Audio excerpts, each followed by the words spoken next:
Hello friends, Sanjia cooking চ্যানেলে আপনাদের সকলকে স্বাগত। আজকে আমি আপনাদের সঙ্গে নিয়ে এসেছি নতুন স্বাদের লাউ চিংড়ির রেসিপি। তো দেরি না করে আজকের রেসিপিটা শুরু করা যাক। প্রথমে আমি একটা লাউ নিয়েছি। এখানে আমি অর্ধেকটা লাউ ব্যবহার করব। আর আগে থেকেই পরিষ্কার করে নিয়েছি আমি চিংড়িগুলোকে।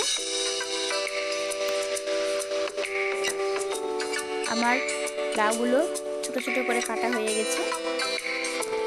এবার গ্যাসের মধ্যে প্যান বসিয়ে দিয়ে ওর মধ্যে আমি তেল দিয়ে দেব।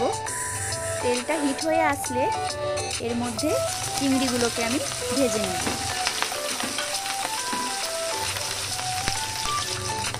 চিংড়িগুলো একটু কালার চেঞ্জ হয়ে আসলে আমি চিংড়িগুলোকে তুলে নেব।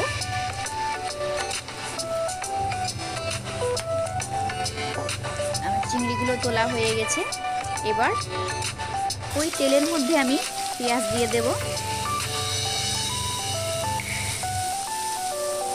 পেঁয়াজটাকে একটু ভালোভাবে নেড়ে নেব। এখন নাড়া হয়ে গেলে দুটো কাঁচা লঙ্কা, একটা তেজপাতা, 1 চামচ হলুদ গুঁড়ো, 1 চামচ লঙ্কা গুঁড়ো, গোলমরিচ গুঁড়ো, স্বাদ মতো লবণ আর 1 চামচ আদা রসুনের পেস্ট এর মধ্যে দিয়ে আমি ভালোভাবে মশলাটাকে কষে নেব, যেন আদা রসুনের কাঁচা গন্ধটা না থাকে। আমার মশলাটা কষানো হয়ে গেলে এর মধ্যে আমি কেটে রাখা লাউগুলো এর মধ্যে দিয়ে দেব।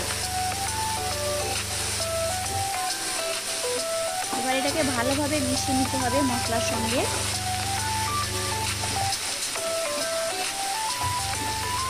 আমার মেশানো হয়ে গেলে 5 মিনিটের মতো আমি ঢাকনা লাগিয়ে দেব।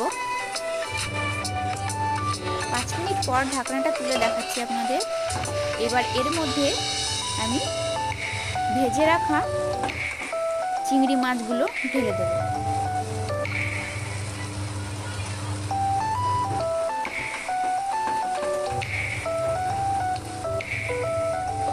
আবার 5 মিনিটের মতো ঢাকনাটা লাগিয়ে দেব। 5 মিনিট পরে আবার ঢাকনাটা তুলে একবার নেড়ে দেব। আমার নাড়া হয়ে গেলে সামান্য পরিমাণ জল দিয়ে আবার ঢাকনাটা লাগিয়ে দেব 2 মিনিটের জন্য। আমার 2 মিনিট হয়ে গেছে। ঢাকনাটা তুলে আপনাদের দেখাচ্ছি। আমার লাউটা সেদ্ধ হয়ে গেছে। এবার 1 চামচ জিরা গুঁড়ো আর ধনেপাতা কুচি এর মধ্যে আমি দিয়ে দেব। আমার লাউ চিংড়ি তৈরি হয়ে গেছে। এইরকম লাউ চিংড়ি গরম ভাতের সঙ্গে থাকলে আর কিছুর প্রয়োজন হবে না। দেখুন লাউ চিংড়িটা আমার কত সুন্দর হয়েছে।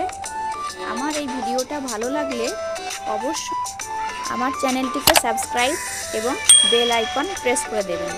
দেখা হচ্ছে নতুন কোনো রেসিপি নিয়ে।